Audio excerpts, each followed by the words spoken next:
मैं हूं तारकेश्वर पांडे और आप देख रहे हैं उत्तर शक्ति टीवी न्यूज। आइए देखते हैं पूरी खबर। पिछले कई सालों से मीरा भाईंदर शहर के लोगों ने जो कि धोखादायक इमारतें हैं, उसमें से हमारे बहुत सारे पत्रकार लोग भी बेचारे वहाँ पे रहने वाले हैं या उनके पास बहुत सारे लोगों ने कंप्लेंट की थी कि धोखादायक बिल्डिंग में रहने वाले लोगों को रीडेवलपमेंट नहीं होती है, क्योंकि यूडीसीपीआर में ऐसी तरतूद की गई है कि उस तरतूद की वजह से हमारी बिल्डिंगें जो है जर्जर हो गई है। महानगर पालिका ने धोखाधड़ी रूप घोषित की है। कुछ जगह पे जो है हमारी बिल्डिंगें के लोग खाली हो गए, मगर फिर भी उन्हें डेवलप नहीं किया क्योंकि एफएसआई मिला है।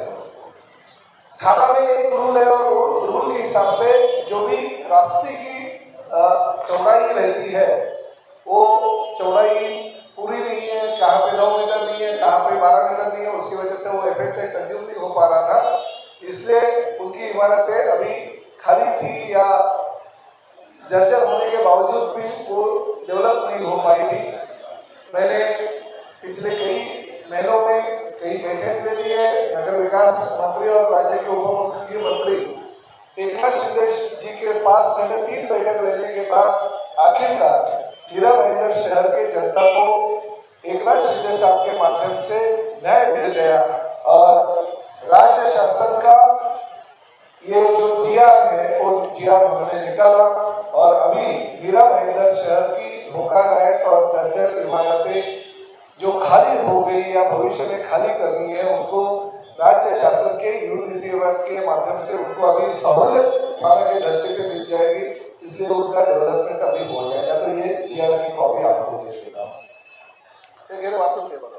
और इसके लिए हमारे जो राजू बेलकोस्कर है, इन्होंने बहुत इन्हें इसका जो पीछा करना होता है एक आध चीज का, तो बहुत ही पीछा किया। और मैं तो ऐसा बोलता हूँ, मैं नामधारी हूँ, मगर हमारे जो पदाधिकारी हमारे जो लोग हैं वो इसके पीछे लगे थे, इसलिए ये सब हो सका। ऐसा मैं जिम्मेदारी के साथ कहना चाहता हूँ कि शिवसेना के हमारे इतने सक्षम पदाधिकारी है, इसलिए ये सब चीज हो पाई है।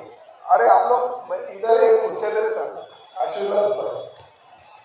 दूसरी बहुत बड़ी चीज है कि कुछ लोग क्लस्टर करके मीरा भाईंदर शहर में खेल रहे थे, लोगों को फंसा रहे थे। क्लस्टर की ये ऐसी योजना है, क्लस्टर की ऐसी योजना है, मगर क्लस्टर की योजना के लिए मुख्यमंत्री के तौर पे जब ये एकनाथ शिंदे जी थे, उसके पहले से हम लोग ने थाने हो, कड्डा डुबली हो, उल्लासनगर हो, मीरा भाईंदर हो, इस महानगर पालिका क्षेत्र के सभी जो कि कॉर्पोरेशन है उसमें पुरानी जो धोखादायक इमारतें है जो 100% इलीगल है, साथ ही में जो हाफ इलीगल है हाफ लीगल है, जैसे 2 वाला लीगल है 2 वाला इलीगल है, जैसे कुछ 4 वाले की इमारतें नगर परिषद के बनती थी, वो मिला के ऐसे क्लस्टर कहाँ पे जमा किया था। उसमें कई जगह पे तो स्लम भी आई थी।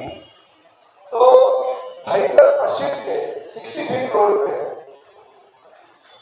एक 5 बिल्डिंगें थी और 5 बिल्डिंगों में से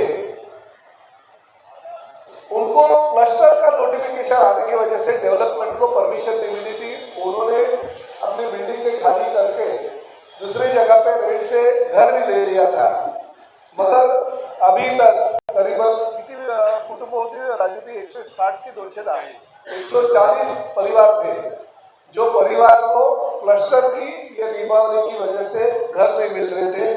तो वो भी राज्य शासन का आज की तारीख का 12 तारीख का नोटिफिकेशन जीआर ये हमने निकलवाया है, ताकि जो पूरा क्लस्टर है भाईंदर पश्चिम है उसमें से ये 5 इमारतें बाहर होगी और 5 इमारतों को क्लस्टर की जो फायदे हैं तो क्लस्टर के फायदे मिलेंगे। ये एक इतिहास है कि ऐसे महाराष्ट्र में पहली बार हुआ है कि क्लस्टर में से मिनी क्लस्टर किया गया है और मिनी क्लस्टर के माध्यम से हमारे मीरा भाईंदर जनता को अभी कॉर्पोरेशन के माध्यम से उनके नक्शे मंजूर हो जाएंगे और आज कॉर्पोरेशन कॉर्पोरेशन में इनके जो लक्ष्य है वो सैंक्शन करनी चाहिए। इस तरह का ये जिया कल के तारीख का हम आज ले आए।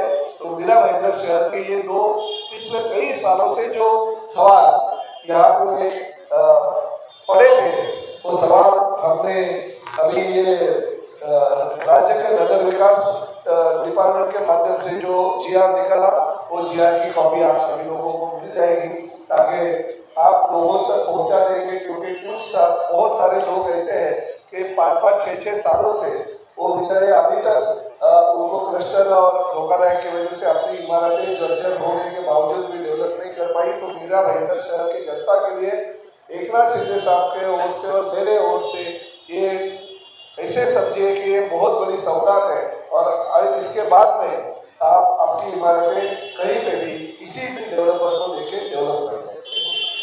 तो ये दो चीजें रही राज्य शासन की।